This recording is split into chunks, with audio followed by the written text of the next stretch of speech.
வணக்கம். நாம் இன்று வந்திருக்கும் இடம் சன் பேர்ட் ஃபார்ம். இந்த இடம் சேலத்தில் இருந்து சுமார் 30 கிலோமீட்டர் தொலைவில் தண்ட கவுண்டம்பாளையம் புதூர் என்ற இடத்தில் உள்ளது.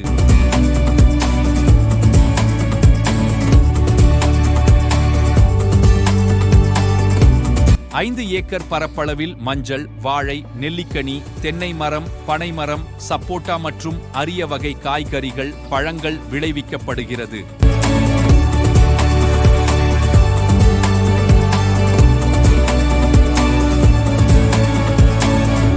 நாம் இப்போது பார்ப்பது ஒயிட் சைனா சில்கி சிக்கன்ஸ், தமிழில் பஞ்சு கோழி என்று அழைப்பார்கள். இது ஒரு செல்ல பிராணி. இவை ஒரு வாரத்திற்கு 3 முதல் 4 முட்டைகளை இடுகின்றன. நல்ல இயல்புடைய பறவைகள். அவை மிகவும் அமைதியான நட்பு குணம் கொண்டவை. ஒவ்வொரு காலிலும் 5 கால் விரல்கள் உள்ளன. பொதுவாக கோழி இனங்களில் 4 கால் விரல்கள் இருக்கும். சில்கி கோழிகள் சிறந்த அலங்கார இன பறவைகளில் ஒன்றாகும். மேலும் அவை நல்ல செல்லப்பிராணிகளாக இருக்கும்.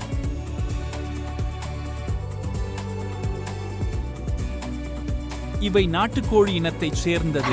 இங்கு இவை இயற்கையான சூழலில் வளர்க்கப்படுகிறது. இவை முட்டையிடுவதற்காக தனி இடம் ஒதுக்கப்பட்டுள்ளது மற்றும் போலி முட்டைகள் அங்கு வைக்கப்பட்டிருக்கும். அதனால் இவை அந்த இடத்தில் வந்துதான் முட்டையிடும்.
ரோசெல் ஹிபிஸ்கஸ் ஃபேமிலி சேர்ந்த புளிச்ச கீரை குடும்பத்தை சேர்ந்தது.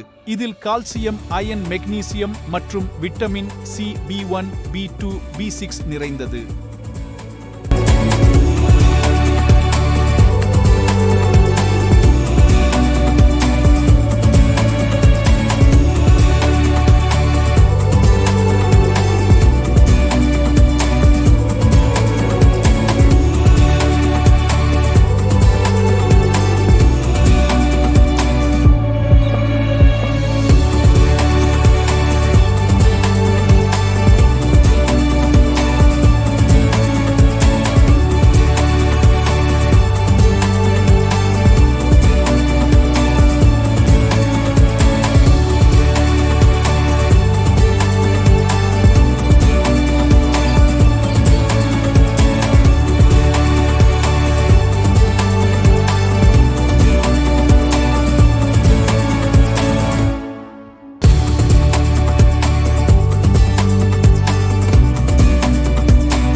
சொட்டு நீர் பாசனத்திற்கான வேலைகள் இங்கு நடைபெற்றுக் கொண்டிருக்கிறது. இந்த வீடியோவை பார்த்ததற்கு நன்றி. நாட்டுக்கோழி முட்டை தேவைப்படுவோர் தொடர்பு கொள்ளவும். மீண்டும் அடுத்த வீடியோவில் சந்திப்போம்.